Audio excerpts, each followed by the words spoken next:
Hi all, இன்னைக்கு நம்ம வந்து birth of Indian associations பார்க்கலாம். எப்படி associations வந்து இந்தியால வந்து கிரியேட் ஆகுதுன்னு பார்க்கலாம். First வந்து Madras Native Association. One of the first attempts to organize and vent the grievances against the British came through the formation of Madras Native Association. First வந்து இந்த பிரிட்டிஷ் க்ரீவியன்சஸ்லாம் நம்ம எப்படி வெளியில் காட்டுறது, வெண்ட் அவுட்னா வெண்ட் லைக் உள்ளுக்குள்ளே இருந்து வெளியில் ஃபீலிங்ஸ்லாம் வரும் இல்லையா, அது வெண்ட்டுன்னு சொல்கிறாங்க. நம்ம வருத்தங்கள்லாம் எப்படி வெளியில் பிரிட்டிஷ்க்கு தெரியப்படுத்துறது, பிரிட்டிஷ்க்கு அகெயின்ஸ்டாக வந்து நம்ம ஒரு ஃபார்மேஷன் வந்து ஃபார்ம் பண்ணணும் அப்படின்னு ஃபார்ம் ஆகுறது தான் மெட்ராஸ் நேட்டிவ் அசோசியேஷன். எப்போ ஃபார்ம் ஆகுதுன்னா 26 February 1852. இந்த அசோசியேஷன் வந்து மெட்ராஸ் பிரசிடென்சியில் வந்து ஃபார்ம் ஆகுது. அந்த அசோசியேஷனில் இருந்த பீப்புள் வந்து நல்ல business class people. They express the grievances against the companies administration. இந்த பீப்புளெலாம் என்ன பண்ணுறாங்கன்னா, அவங்களுடைய கிரீவன்சஸ், அவங்களோட வருத்தம் இருக்கும் இல்லையா, against companies administration. Company East India Company தானே அப்போ வந்து நம்மளை இது பண்ணிகிட்டு இருந்தாங்க, வாட் இஸ் தட் ரூல் பண்ணிகிட்டு இருந்தாங்க. ஸோ அவங்களுடைய அட்மினிஸ்ட்ரேஷன் பற்றி அவங்களுக்கு வந்து கொஞ்சம் வருத்தங்கள் இருந்துச்சு. ரெவென்யூ, எஜுகேஷன், ஜுடிஷியல் ஸ்பேஸ் எல்லாத்துலேயும் அவங்களோட வருத்தங்களை வெளியே காட்டினாங்க. அதோட ஃபவுண்டர், எம்என்ஏயோட ஃபவுண்டர் வந்து Gazulu Lakshmi Narasu, who inspired the foundation of MNA, was a prominent businessman in Madras City. Madras City la ivar nalla oru prominent, nalla famous ana oru businessman. An association presented its grievances before British Parliament when it was so in the association வந்து அவங்களுடைய வருத்தங்கள்லாம் வந்து British பார்லிமெண்ட்டுக்கு முன்னாடி வந்து எல்லாமே வெளியில் காட்டுறாங்க.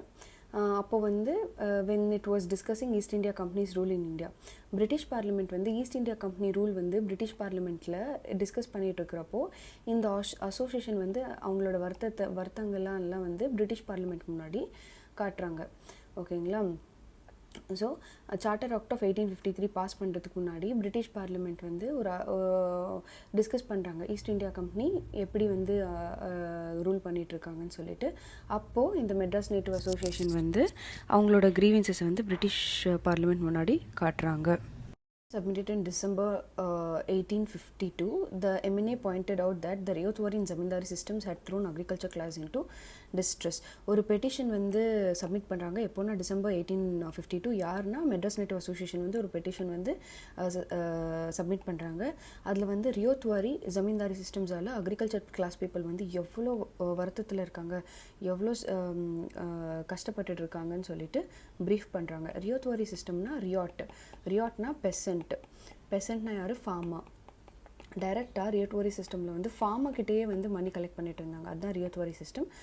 ஜமீன்தாரி சிஸ்டமில் வந்து குரூப் ஆஃப் வில்லேஜஸ் வந்து ஜமீன்தார் கீழே இருக்கும். அந்த வில்லேஜஸில் எல்லாம் வந்து ஜமீன்தார் தான் ரெவென்யூ கலெக்ட் பண்ணிவிட்டு கொடுக்கணும் பிரிட்டிஷர்ஸ்க்கு. அதுதான் ஜமீன்தாரி சிஸ்டம். ஸோ இந்த ஜமீன்தாரி அண்ட் ரியோத்வாரி சிஸ்டமால் அக்ரிகல்ச்சர் கிளாஸ் பீப்புள் எவ்வளோ அஃபெக்ட் ஆகிருந்தாங்கன்னு சொல்லிட்டு சொல்கிறாங்க. இட் அவங்க வந்து பண்ணுறாங்க, ஏன்ஷியன்ட் வில்லேஜ் சிஸ்டம் நீங்கள் வரத்துக்கு முன்னாடி ஏன்ஷியன்ட் வில்லேஜ் சிஸ்டம் இருந்துச்சு, அதே மாதிரி நாங்கள் வந்து இருந்துக்கிறோம், அப்படி உங்களோடது வந்து ரொம்ப அப்ரெசிவாக இருக்குது, எங்களுக்கு வேண்டாம் அப்படின்னு சொல்லிட்டு பண்ணுறாங்க. The petition also made a complaint about the judicial system which was slow, complicated and imperfect. அந்த பெட்டிஷனில் ஜுடிஷியல் சிஸ்டம் வந்து எவ்வளோ ஸ்லோவாக இருக்குது, எவ்வளோ காம்ப்ளிகேட்டடாக, எவ்வளோ இம்பர்ஃபெக்டாக இருக்குது அப்படின்னு சொல்லிட்டும் வந்து அந்த பெட்டிஷனில் கம்ப்ளைண்ட் பண்ணுறாங்க. It pointed out that the appointment of judges without assessing their. So இந்த பெட்டிஷனில் வந்து ஈஸ்ட் இந்தியா கம்பெனி பற்றி பிரிட்டிஷ் பார்லிமெண்ட்டுக்கு முன்னாடி வச்சது.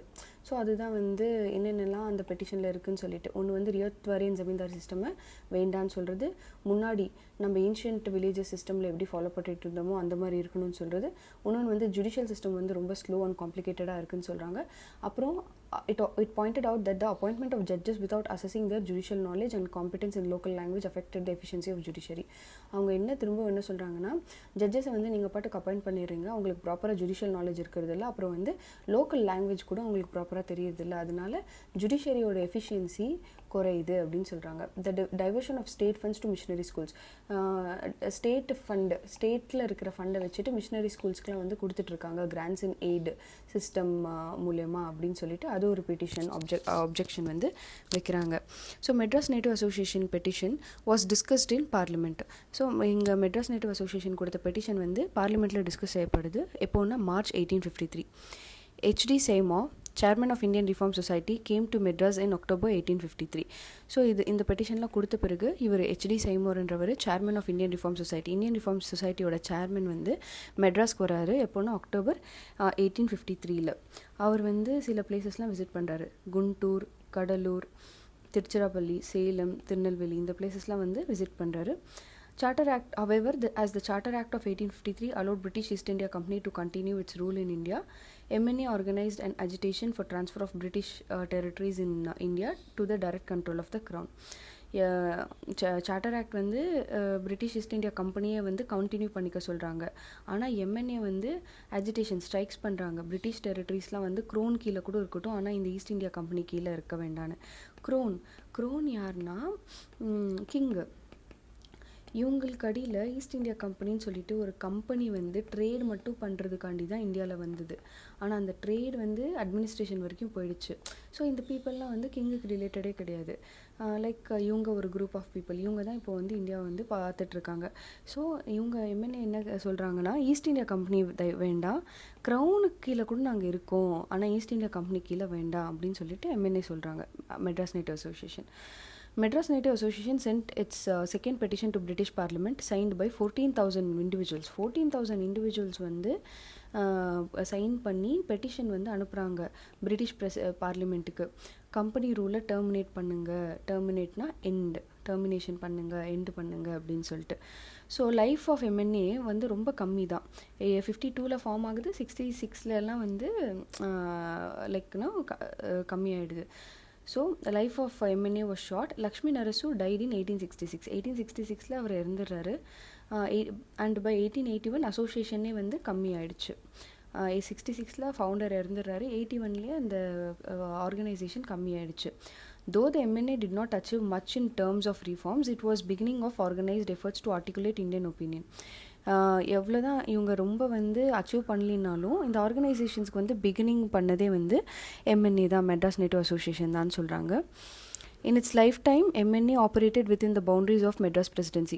MNA ஓட லைஃப் டைமில் மெட்ராஸ் பிரசிடென்சி இருக்குல்ல, இந்த மெட்ராஸ் பிரசிடென்சிக்குள்ளே மட்டும்தான் இந்த MNA வந்து ஒர்க் பண்ணிட்டு இருந்துச்சுன்னு சொல்கிறாங்க. The grievances that the MNA raised through its petitions and agitations, it launched were from the point of view of the elite, particularly the landed gentry of Madras Presidency. So இந்த grievances, இந்த வருத்தங்கள்லாம் வந்து எங்கிட்ட இருந்து வருதுன்னா, நல்ல படித்தவங்க, நல்ல வசதி இருக்கிற ஃபேமிலிஸ்லேருந்து தான் வருது. landed gentry, elite people கிட்ட இருந்து தான் வருது அப்படின்றாங்க. What was lacking was national political organization representing every section of the society. MNAல என்ன இல்லைன்னா, like national political organisation represent பண்ணுறதுக்கு அவங்கக்கிட்ட என்ன இல்லைன்னா, எல்லா செக்ஷன் ஆஃப் த சொசைட்டிலேருந்து அவங்களுக்கு ப்ராப்ளம்ஸ் வரல. பெரிய மேலே இருக்க செக்ஷன் ஆஃப் த சொசைட்டி, அப்புறம் ஒரு பெர்சன்ஸ்க்குலாம் ஹோலாக ஏதாச்சும் ஒரு ப்ராப்ளம், அதுதான் அவங்க வந்து சொல்லியிருக்காங்க. An organization that would raise the grievances and agitate against the colonial power for their redress. The Indian National Congress filled this void. So எம்என்ஏயால் பண்ண முடியாதது வந்து இந்தியன் நேஷனல் காங்கிரஸ் வந்து அந்த வாய்டை வந்து ஃபில் பண்ணிடுதுன்னு சொல்கிறாங்க. நெக்ஸ்ட் வரும் மெட்ராஸ் மகாஜன் சபா. மெட்ராஸ் நேட்டிவ் அசோசியேஷன் முடிச்சாச்சு. இப்போது நெக்ஸ்ட் வருது வந்து மெட்ராஸ் மகாஜன் சபா. After the Madras Native Association became defunction, அப்புறம் வந்து ஃபங்க்ஷன் ஆகலை. There was no such public organization in Madras Presidency. Madras Native Association போனதுமே அந்த மாதிரி ஒரு பப்ளிக் ஆர்கனைசேஷனே வந்து மெட்ராஸ் பிரசிடென்சியில் இல்லை அப்படின்றாங்க. As many educated Indians viewed this situation with dismay, the necessity for a political organization was felt, and in May 1884 the Madras Mahajan Sabha was organized. So ஒரு organisation நமக்கு இல்லை அப்படின்னு சொல்லிட்டு நிறைய எஜுகேட்டட் இண்டியன்ஸ்லாம் வந்து ஃபீல் பண்ணிட்டு இருக்கிறப்போ சரின்னு சொல்லிட்டு May 1884 மெட்ராஸ் மகாஜன் சபா அப்படின்னு சொல்லிட்டு ஒரு ஆர்கனைசேஷனை ஃபைண்ட் பண்ணி ஆர்கனைஸ் பண்ணுறாங்க. இனாகுரல் மீட்டிங் வந்து 16th May நடக்குது 1884. அதில் இம்பார்ட்டன்ட் பார்ட்டிசிபெண்ட் யாருன்னா ஜி சுப்பிரமணியம், வீர ராகவச்சாரி, ஆனந்த சார்லு, ரங்கையா, பாலாஜி ராவ், சேலம் ராமசாமி, இவங்கெல்லாம் வந்து ப்ராமினெண்ட்டாக இருந்த பீப்புள் அந்த மீட்டிங்கில். With the launch of Indian national congress after the completion of the second provisional conference of Madras Mahajan Sabha, அதுக்கப்புறம் இந்தியன் நேஷனல் காங்கிரஸ் 1885 வந்து ஃபார்ம் பண்ணுறாங்க. அப்புறம் வந்து நம்ம மெட்ராஸ் மகாஜன் சபா வந்து 2 ப்ரொவின்ஷியல் கான்ஃபரன்சஸை வந்து நடத்துது. Madras Mahajan Sabha. The leaders, after attending the first session of INC in Bombay, amalgamated eminence with INC. So Bombay Indian National Congress meeting வந்து இந்த லீடர்ஸ்லாம் வந்து போயிட்டு அங்கே வந்து பார்ட்டிசிபேட் பண்ணுறாங்க. அதுக்கப்புறம் மெட்ராஸ் நேட்டிவ் அசோசியேஷனை வந்து இந்தியன் நேஷனல் காங்கிரஸ்குள்ளே வந்து சேர்த்து விட்டுட்டாங்களாம். Indian national congress. Okay. So A O Hume இவர் வந்து நல்ல ஒரு prominent role, important role play பண்ணியிருப்பார் இந்தியன் நேஷனல் காங்கிரஸ் ஃபார்ம் பண்ணுறப்போ. The idea of forming a political organization that would raise the issues and grievances against the colonial rule did not emerge in a vacuum. Between 1875 to 1885, there were many agitations against British policies in India. So in the 1875 to 1885 நிறைய like போராட்டங்கள்லாம் இருந்திருக்கு British பாலிசிஸ்க்கு இந்தியாவில்.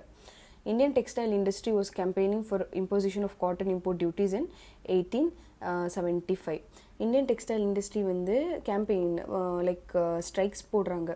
எதுக்குன்னா cotton import டியூட்டிஸ்க்கு வந்து ஒரு tax போடுறதுனால. In 1877, demands for the Indianization of government services were made vociferously. 1877 வந்து கவர்மெண்ட்டை வந்து இந்தியனைசேஷன் ஆஃப் கவர்மெண்ட் சர்வீசஸ், இப்போ சிவில் சர்வீசஸ் எக்ஸாம்ஸ்னால் அது வந்து இந்தியன்ஸ்க்கு தானே. ஸோ சிலது வந்து கவர்மெண்ட் சர்வீசஸ் எல்லாம் வந்து இந்தியன்ஸும் எழுதுகிற மாதிரி பண்ணணும்னு சொல்லிட்டு பயங்கரமாக வாய்ஸ் ரைஸ் பண்ணி சொல்கிறாங்க. They were protest against vernacular press act. Vernacular press ஆக்ட்ஸ்க்கெலாம் வந்து ப்ரொட்டஸ்ட் போடுறாங்க. ஏன்னா வெர்னாக்குலர் நீங்கள் உங்களுடைய ஓன் இதில் வந்து இது பண்ணக்கூடாது அது பண்ணக்கூடாதுன்னு சொல்கிறதுனால.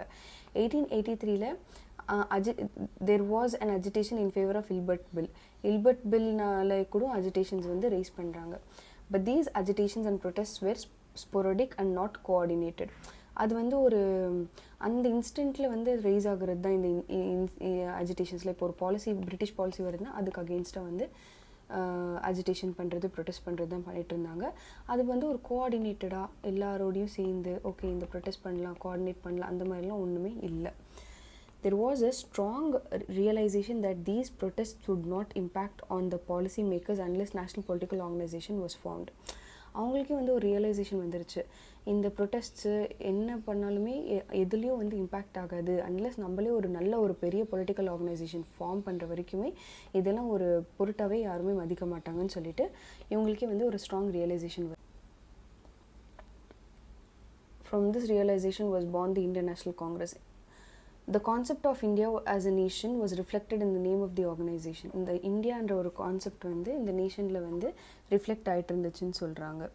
அப்போ வரைக்குமே எதுக்குமே இந்தியா அப்படின்ட்டுலாம் வந்து எதுவுமே போடலை. ஸோ இந்த இந்தியான்ற ஒரு நேஷனோட கான்செப்டே வந்து இந்த ஒரு ஆர்கனைசேஷனில் ரிஃப்ளெக்ட் ஆகுது, இந்தியன் நேஷனல் காங்கிரஸ் அப்படின்னு சொல்லிட்டு.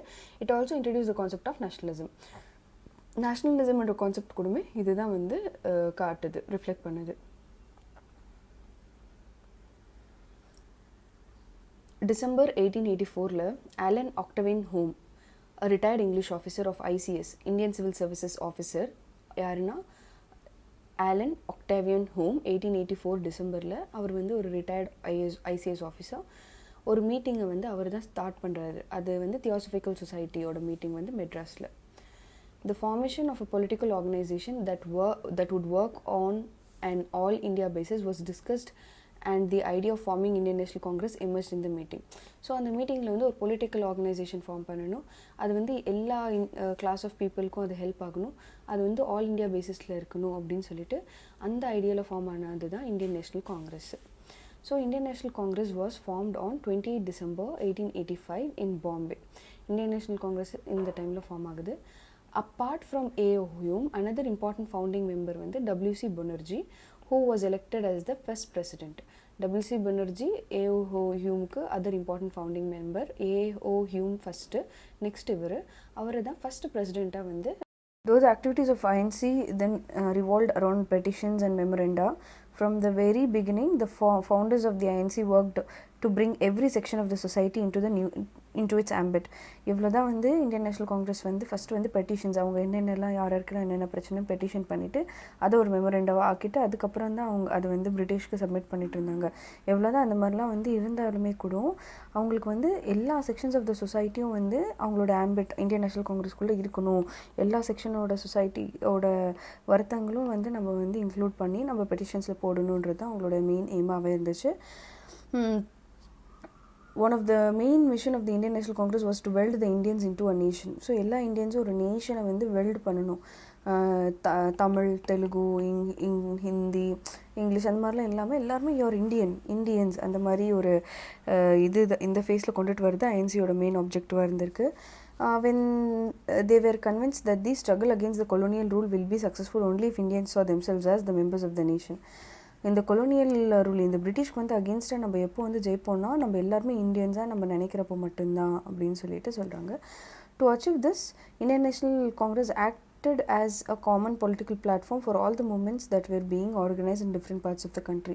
இதெல்லாம் அச்சீவ் பண்ணுறதுக்கு இந்தியன் நேஷனல் காங்கிரஸ் வந்து ஒரு காமன் பிளாட்ஃபார்ம், யார் என்ன க்ரீவன்ஸஸும் வந்து இந்த பிளாட்ஃபார்மில் சொல்லிக்கலாம், இந்த ஸ்டேஜ் மேலே ஏறி வந்து பீப்புளை ரெப்ரசென்ட் பண்ணிக்கலாம். அந்த மாதிரி ஒரு பொலிட்டிக்கல் பிளாட்ஃபார்மாக தான் ஐஎன்சியை வந்து ஃபஸ்ட்டு வந்து அச்சீவ் ஆகுது. First INC provided the space where the political workers from different parts of the country could gather and conduct their political activities under this banner. So மகாராஷ்டிராலேருந்து, கர்நாடகாலேருந்து, தமிழ்நாட்டிலேருந்து யார் பாலிட்டிஷியனும் வந்தாலுமே லைக் பொலிட்டிக்கல் ஒர்க்கர்ஸ் வந்தாலுமே கூடமே இந்த ஐஎன்சின்ற ஒரு common பிளாட்ஃபார்மில் வந்து அவங்க வந்து அவங்களோட பொலிட்டிக்கல் ஆக்டிவிட்டீஸ்லாம் வந்து பண்ணிக்கலாம். லைக் ஸ்பீச்சஸ் கொடுக்கறது, வருத்தங்கள் சொல்கிறது, என்னவாக இருந்தாலுமே இது ஒரு காமன் பிளாட்ஃபார்மாக இருந்திருக்கு. Even the organisation was small with less than 100 members, it had an all India character with representation from all religions of India. It was the beginning of the mobilization of people on all India basis. இது வந்து ஒரு சின்ன organisation 100 மெம்பர்ஸ்க்கும் கீழே தான் இருந்தாலுமே அது ஒரு நல்ல ஆல் இண்டியா, இது வந்து இந்தியாவோடது அப்படின்னு இந்தியாவோட இந்த காங்கிரஸ் வந்து இந்த ஆர்கனைசேஷன் இந்தியாவோடதுன்னு சொல்லிட்டு ஒரு நல்ல ரெப்ரசன்டேஷன் கிடைக்கிது ஆல் இண்டியா பேசிஸ்லன்னு சொல்கிறாங்க. அவங்களோட மேஜர் ஆப்ஜெக்டிவ் என்னென்னா கான்ஸ்டிடியூஷனல் ஆப்ஜெக்டிவ் வந்து கவர்மெண்ட்டில் வந்து பார்ட்டிசிபேட் பண்ணணும். Opportunity for the participation in the government was one of the major demands of the Indian national Congress. Indian national Congress கூடவே கவர்மெண்ட்டில் வந்து பார்ட்டிசிபேட் பண்ணணும், அது ஒரு மெயினான கான்ஸ்டிடியூஷனல் ஆப்ஜெக்டிவாக வச்சுருக்காங்க. It demanded Indian representation in the government. Indian பீப்புளும் வந்து நீங்கள் சீட்டு கொடுக்கணும், அவங்களும் வந்து எலெக்ட் ஆகணும், அவங்களும் வந்து கவர்மெண்ட்டில் உட்காரணும். அது வந்து ஒரு அவங்களோட கான்ஸ்டிடியூஷனல் ஆப்ஜெக்டிவ். எக்கனாமிக் ஆப்ஜெக்டிவ் வந்து இந்த பெசன்ஸ் கிட்டலாம் வந்து லேண்ட் ரெவென்யூஸ் வந்து பார்த்து வாங்கணும், ரொம்ப அதிகமாக வாங்கக்கூடாது. அது வந்து அவங்களுக்கு டிப்ரெஷனில் தான் வந்து அவங்க போகிறாங்க, அது வந்து not good for the society அப்படின்னு சொல்லிட்டு. It demanded reduction in land revenue and protection of peasants against exploitation of zamindars வந்து ஒரு அளவுக்கு தான் வந்து டேக்ஸ் வாங்க முடியும். லைக் ரொம்ப வந்து அவங்களை எக்ஸ்ப்ளாய்ட் பண்ணுற அளவுக்கு வந்து வாங்குறதுலாம் வந்து ப்ரொடெக்ட் பண்ணுறாங்க இந்தியன் நேஷனல் காங்கிரஸ். peasants வந்து ப்ரொடெக்ட் பண்ணுறாங்க. The Congress also advocated the imposition of heavy tax on imported goods for the benefit of Swadeshi goods. So imported கூட்ஸ்க்குலாம் வந்து ஹெவி டேக்ஸ் போடணும், அது வந்து ஸ்வதேஷி கூட்ஸை வந்து ப்ரொடெக்ட் பண்ணணும், அது ஒரு எய்மாக வந்து இருக்குது. கூட்ஸ் வந்து எல்லோரும் வாங்குவாங்க இல்லையா, அப்போ வந்து இம்போர்ட்டட் கூட்ஸ்லாம் காஸ்ட்லியாக இருக்கிறப்போ ஸ்வதேஷி கூட்ஸ் நம்ம இந்தியா மேட் கூட்ஸ் வந்து எல்லோரும் வாங்குவாங்க. அதுக்காண்டி administrative. So, higher officials who had responsibility of administration in India were selected through civil services examination conducted in Britain. So, higher officials இருப்பாங்களே இந்தியாவில், அவங்க எல்லாமே வந்து பிரிட்டனில் சிவில் சர்வீசஸ் எக்ஸாமினேஷன் எழுதி அதில் பாஸ் ஆகி வந்தவங்க தான் இந்த higher ஆஃபிஷியல்ஸ்லாம். This meant that educated Indians who could not afford to go to London had no opportunity to get the administrative jobs. அதே வந்து இப்போது ஒரு இந்தியன் இருக்கார், அவர் வந்து எடுக்கேட்டட் தான், ஆனால் பிரிட்டிஷ் போகிறதுக்கு அவருக்கு வந்து வசதி இல்லைன்னா அவர் வந்து அந்த ஹையர் ஆஃபீஸர் ஆகவே முடியாது. ஏன்னா அந்த இந்தியன் சிவில் சர்வீசஸ் எக்ஸாமினேஷன்ஸ் வந்து அப்போ பிரிட்டனில் தான் நடந்துட்டு இருந்திருக்கு. This meant that therefore Indianization of services through simultaneous Indian civil services examination in England and India was a major demand of the Congress. வந்து இந்தியனைசேஷன் ஆக்கணும், இந்தியாலேயும் அது நடக்கும், இங்கிலாண்ட்லேயும் நடக்கணும், அது வந்து ஒரு மேஜரான ஒரு டிமாண்டாக இருந்திருக்கு காங்கிரஸ்க்கு. ஜுடிஷியல் இங்கே பார்த்திங்கன்னா இங்கிலீஷ் பீப்புளை வந்து இங்கிலீஷ் ஜட்ஜஸை ஒரு மாதிரி ட்ரீட் பண்ணுறது, இந்தியன் ஜட்ஜஸை ஒரு மாதிரி ட்ரீட் பண்ணுறது. இல்பர்ட் பில் இருந்துச்சுல்ல, அது என்னென்னா இப்போது சீனியரான ஒரு லைக் இந்தியன் ஜட்ஜ் இருக்காங்கன்னா அவங்க கூடமே யூரோப்பியன்ஸ்க்கு வந்து ட்ரையல் கொடுக்கலாம், பனிஷ் பண்ணலாம் அப்படின்னு இருந்துச்சு. ஆனால் இல்பர்ட் பில்லை வந்து அது அப்போஸ் பண்ணி அந்த பில்லே வந்து ஆக்ட் ஆகாமல் பண்ணிட்டாங்க England people. So because of the partial treatment against the Indian political activities by English judges, it demanded the complete separation of the execution and judiciary. So இந்த இங்கிலீஷ் ஜட்ஜஸ் வந்து ப்ராப்பராக எந்த ரெக்கமெண்டேஷன்ஸோ எதுவும் ப்ராப்பராக பண்ணாதனால அந்த காங்கிரஸோட எய்ம் வந்து எக்ஸிக்யூட்டிவ்லேருந்து ஜுடிஷியரி வந்து செப்பரேட் ஆகணும்னு சொல்லிட்டு ஒரு எய்ம் இருந்துச்சு. Contributions of early nationalists. ஏர்லியாக வந்து இந்த இந்தியன் நேஷனல் காங்கிரஸில் ஒர்க் பண்ணவங்களோட கான்ட்ரிபியூஷன்ஸ்லாம் என்னென்னு பார்க்கலாம். அந்த இந்தியன் நேஷனல் காங்கிரஸ் வந்து அவங்க எல்லாமே ஒரு எலைட் செக்ஷன்லேருந்து தான் வந்திருக்காங்க. லாயர்ஸ், டீச்சர்ஸ், டாக்டர்ஸ், ஜேர்னலிஸ்ட்னு சொல்லிட்டு they came from different regions of the country. இந்த மாதிரி எலைட்டட் குரூப்ஸ்லேருந்து வந்தாலும் அவங்க வந்து டிஃப்ரெண்ட் பார்ட்ஸ் ஆஃப் த கண்ட்ரிலேருந்து தான் வந்திருக்காங்க. இந்தியன் நேஷனல் காங்கிரஸை வந்து ப்ராப்பராக ஒரு நேஷ்னல் பொலிட்டிக்கல் ஆர்கனைசேஷன் ஆகணும்னு சொல்லிட்டு, நேஷ்னல் பேசிஸில் ஆகணும்னு சொல்லிட்டு these leaders of INC adopted the constitutional methods. இவங்க வந்து கான்ஸ்டியூஷனல் மெத்தட்ஸ் வந்து அடாப்ட் பண்ணிக்கிறாங்க. First presenting petitions, prayers and memorandums. First பெட்டிஷன்ஸை ப்ரெசென்ட் பண்ணுவாங்க, அது வந்து ப்ளீஸ் இதெல்லாம் பண்ணுங்கன்னு சொல்லுவாங்க. அதுக்கப்புறம் மெமரண்டம் எப்படி பண்ணணும், இந்த மாதிரி பண்ணுங்க, அந்த மாதிரி பண்ணுங்கன்னு சொல்லுவாங்க. So and thereby earned the moniker of moderates. It was also the some sort of an understanding about the colonialism was evolving in India. There was no ready-made anti-colonial understanding available for reference in the late 19th century when INC was formed. It was the early nationalists who helped the formation of ideas as a nation. They were developing the indigenous anti-colonial ideology and strategy on their own, which helped future mass leaders like MK Gandhi. So இந்த Indian national Congress வந்து adapt பண்ணிட்ட பிறகு தான் ப்ராப்பராக வந்து like presenting petitions, மெமரண்டம்ஸ்லாம் போடுறாங்க. ஆனாலுமே அது அவங்கள வந்து மாடரேட்ஸ்ன்னு சொல்கிறாங்க. இந்த மாதிரி ஃபாலோ பண்ணுறவங்கள மாடரேட் லீடர்ஸ்ன்னு சொல்கிறாங்க. அதுக்கப்புறம் வந்து அவங்க வந்து ஆன்டி கொலினியலுக்கு வந்து ரெடிமேடாக எதுவுமே கிடையாது, நம்ம தான் வந்து போராடி, நம்ம தான் என்ன வேணாலும் நம்ம போராடி தான் வாங்கணும் அப்படின்னு சொல்லிட்டு தான் ஐஎன்சி வந்து ஃபார்ம் பண்ணுறாங்க. From the late 1890s like 1898, 99 அந்த மாதிரி டைமில் there were growing differences between within INC. Indian national காங்கிரஸ்லேயே வந்து நிறைய டிஃப்ரென்சஸ் இருந்துச்சு. ஒன்று எக்ஸ்ட்ரீமிஸ்ட், ஒன்று மாடரேட்ஸ். எக்ஸ்ட்ரீமிஸ்ட்லாம் வந்து லைக் மிலிட்டன்சி, லைக் இன்னும் வயலண்ட்டாக நம்ம மூவ் பண்ணால் தான் நம்ம என்ன நினைக்கிறது அதெல்லாம் நமக்கு கிடைக்கும்னு நினைக்கிறவங்க. So leaders like Bipin Chandrapal, ball Gangadhar Tilak, Lala Lajpat Rai were advocating radical approaches instead of merely writing petitions, praise and memorandum. இந்த லீடர்ஸ்லாம் வந்து ரேடிக்கல் அப்ரோச்சஸ், என்ன லாஜிக்கலாக என்ன கரெக்டாக இருக்குமோ அது, சும்மா நம்ம பெட்டிஷன்ஸ் கொடுத்துட்டே இருந்தால் அவங்க எதுவுமே பண்ணவே மாட்டாங்க, எதுக்கு அப்படின்னு சொல்லிட்டு அவங்க கொஞ்சம் வயலண்ட் மீன்ஸாக போகலான்னு சொல்லிட்டு முடிவு பண்ணுவாங்க. So these advocates of radical methods came to be called as extremist. இந்த ரேடிக்கல் மெத்தட் ஃபாலோ பண்ணுறவங்களெல்லாம் வந்து எக்ஸ்ட்ரீமிஸ்ட்னு சொல்லிட்டு கூப்பிட ஆரம்பித்தாங்க. Against those who were identified as moderates. மாடரேட்ஸ்க்கு ஆப்போசிட் த எக்ஸ்ட்ரீமிஸ்ட்ஸ். மாடரேட்ஸ் அப்படி ஃபஸ்ட்டு பெட்டிஷன் கொடுக்கலாம், அதுக்கப்புறம் ப்ரேயர், அதுக்கப்புறம் மெமரண்டம். ஸோ அந்த மாதிரி ஃபாலோ பண்ணிட்டு இருந்தவங்க தான் moderates. So their objective became clear in 1897. அவங்களோட ஆப்ஜெக்ட் வந்து கிளியராக இருக்குது. when Tilak raised the clarion call, Swaraj is my birthright and I shall have it, Tilak and his militant followers were now requesting Swaraj instead of economic or administrative reforms that the moderates were requesting through their petitions and prayers. So Swaraj is my birthright, I shall have it அப்படின்னு சொல்லிட்டு இது வந்து ஒரு நல்ல famous ஆகுது திலக்குது. திலக் அப்புறம் வந்து அவரோட மிலிட்டன்ட் ஃபாலோவர்ஸ் இருப்பாங்க இல்லையா, கொஞ்சம் வயலண்ட் மீன்ஸாக, were now requesting swaraj instead of economic administrative reforms. So economic and administrative ரிஃபார்ம்ஸை தவிர்த்து நான் இப்போ எங்களுக்கு ஸ்வராஜே வேணும், எங்களுக்கு ஃப்ரீடம் தான் வேணும்னு சொல்லிட்டு போராட ஆரம்பிச்சிருக்காங்க. எவ்வளோதான் இவங்க வந்து அப்போஸ் பண்ணி எக்ஸ்ட்ரீமிஸ்ட்ஸு, மிலிட்டன்ஸ் அப்படின்னு சொல்லிட்டு இவங்க ஆப்போசிட்டாக இருந்தாலுமே அவங்கள வந்து ஆப்போசிட் போல்ஸ் அப்படின்னு சொல்ல முடியாது. ஏன்னா எக்ஸ்ட்ரீமிஸ்ட்ஸும் மிலிட்டன்ஸ் மாடரேட்ஸுமே ரெண்டுமே சேர்ந்து வந்து தான் அவங்க வந்து ஃப்ரீடம் காண்டிலாம் போராடிருக்காங்க. இவங்க எதுக்கு போராடுறாங்க? ஃப்ரீடம் காண்டி. இவங்க எதுக்கு போராடுறாங்க? ஃப்ரீடம் காண்டி அப்படின்னு சொல்கிறாங்க. So moderates and militants with their own methods were significant elements of the larger Indian national movement. National movement நடக்கிறதுல இவங்களோட significance தான் நிறைய இருக்குன்னு சொல்கிறாங்க.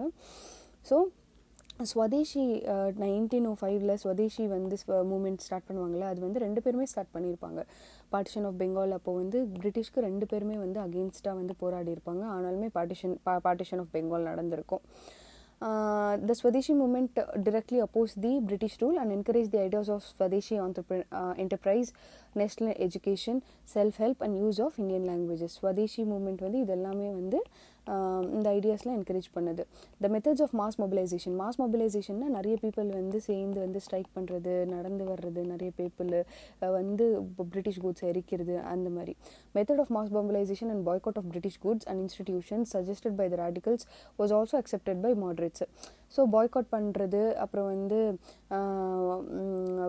இன்ஸ்டிடியூஷன்ஸில் இருந்தெல்லாம் வந்து வெளியில் வந்துடுங்க, கவர்மெண்ட் டீச்சர்ஸ் வெளில வந்துடுங்க, கவர்மெண்ட் காலேஜஸ் லைக் பிரிட்டிஷ் காலேஜஸ்க்கு போகிற ஸ்டூடெண்ட்ஸ்லாம் வந்து காலேஜஸ் ஸ்டாப் பண்ணுங்கலாம் சொல்கிறது ஐடியாஸ்லாம் வந்து எக்ஸ்ட்ரிமிஸ்ட்ஸோடது தான். அது வந்து மாடரேட்ஸ் வந்து அக்செப்ட் பண்ணிக்கிறாங்க, ஓகே அப்படின்னு சொல்லிட்டு. ஸோ மாடரேட்ஸும் ரேடிகல்ஸ்னால் எக்ஸ்ட்ரிமிஸ்ட்டை தான் ரேடிகல்ஸ்னு சொல்கிறாங்க. ரேடிகல்ஸ் வந்து அதுதான் லாஜிக்கலாக எது கரெக்டு எது ரைட்டுன்னு பண்ணுறவங்க. Were of the same view when it came to accepting the fact that they needed to fulfil the role of educators. எஜுகேஷனுக்கு வர்றப்போ மாடரேட்ஸ் ரேடிகல்ஸ் எல்லாம் வந்து சேம் எய்ம் தான் இருந்திருக்கு. அவங்களுக்கு வந்து நேஷ்னலிஸ்ட் கான்ஷியஸ்னஸ் வந்து எல்லாத்துக்குமே வந்து போய் சேரணும் அப்படின்னு சொல்லிட்டு ப்ரெஸ்லாம் வந்து அவங்க ஸ்டார்ட் பண்ணுறாங்க. இந்தியன் நேஷ்னல் காங்கிரஸ் வந்து 1885 வந்து ஃபார்ம் ஆகுது. 1/3 ஆஃப் த மெம்பர்ஸ் வந்து ஜேர்னலிஸ்டாக தான் இருக்காங்க. இந்தியன் நேஷ்னல் காங்கிரஸ் ஃபார்ம் ஆகுது, இதில் 1/3 ஆஃப் த மெம்பர்ஸ் வந்து ஜேர்னலிஸ்டாக தான் இருக்காங்க. Most stalwarts of the early freedom movements were involved in journalism. So நிறைய ப்ராமினென்ட் ஃபிகர்ஸ்லாம் வந்து ஜேர்னலிசமில் இன்வால்வ் ஆயிருக்காங்கன்னு சொல்கிறாங்க. தாதாபாய் நவ்ரோஜி வந்து ரெண்டு ஜேர்னல்ஸை வந்து எடிட் பண்ணியிருக்காரு. Voice of India and Rast Goftar. இதெல்லாம் ரொம்ப இம்பார்ட்டன்ட் பார்த்துக்கோங்க. Voice of India and Rast Goftar. Surendranath Banerjee வந்து பெங்காலின்ற நியூஸ் பேப்பரை வந்து எடிட் பண்ணியிருக்காரு. பால்கங்காதர் திலக் வந்து கேசரி அண்ட் மராட்டா வந்து எடிட் பண்ணியிருக்காரு. இது ரெண்டுமே, கேசரின்றது வந்து மராட்டா ஜேர்னலு, மகாராட்டான்றது English journal. This is the means that they use to educate the common people. இதுதான் ஒரு பீப்புள் எல்லாத்தையும் வந்து எஜுகேட் பண்ணுறதுக்கு இது ஒரு காமன் மீன்ஸாக வந்து இவங்க வந்து நினைக்கிறாங்க. About the colonial operation and spread nationalist ideas.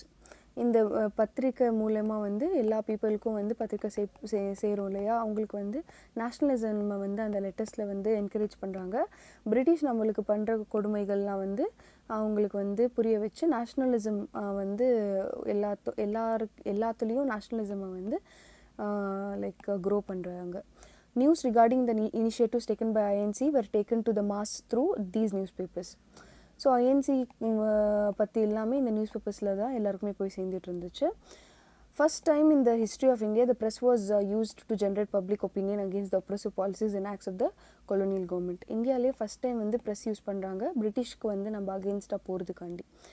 பால்கங்காதர் Tilak வந்து was a firm believer that the lower middle class peasants, artisans and workers could play a very important role in the national movement.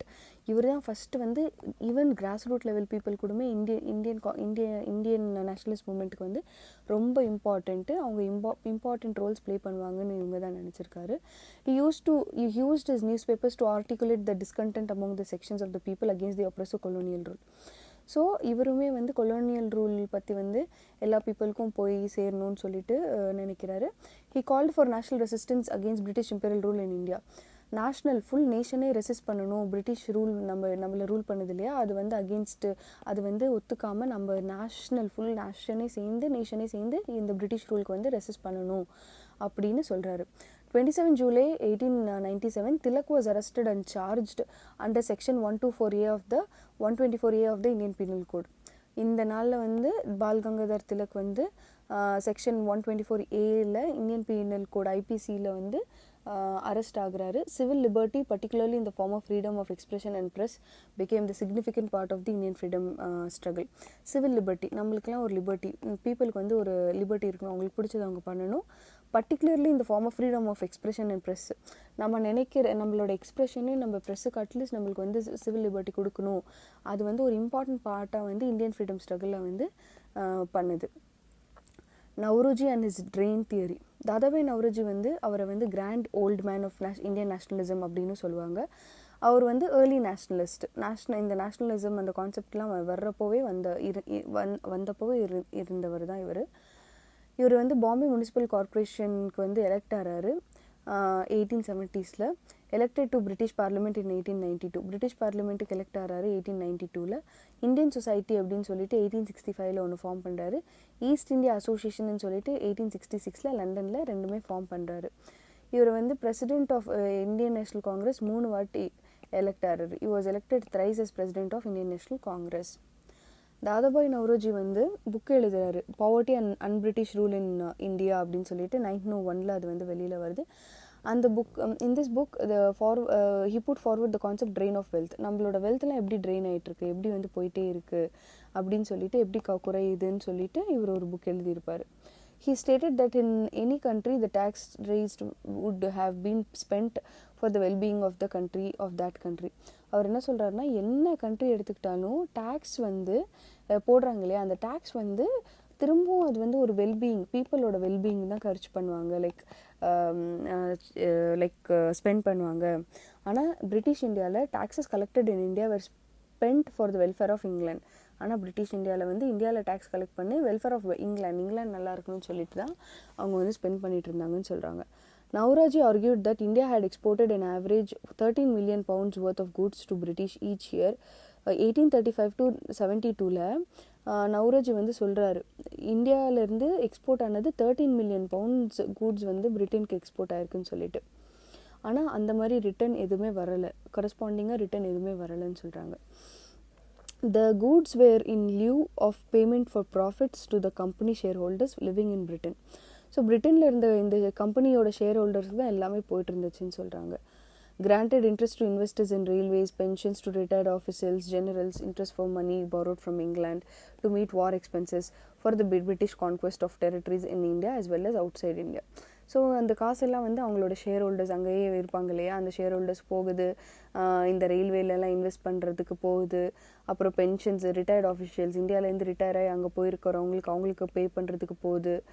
அதுக்கப்புறம் வந்து இங்கிலாண்டில் வந்து அவங்க வார்னால் வந்து மணி borrow பண்ணி அதோட interest பே பண்ணுவாங்க.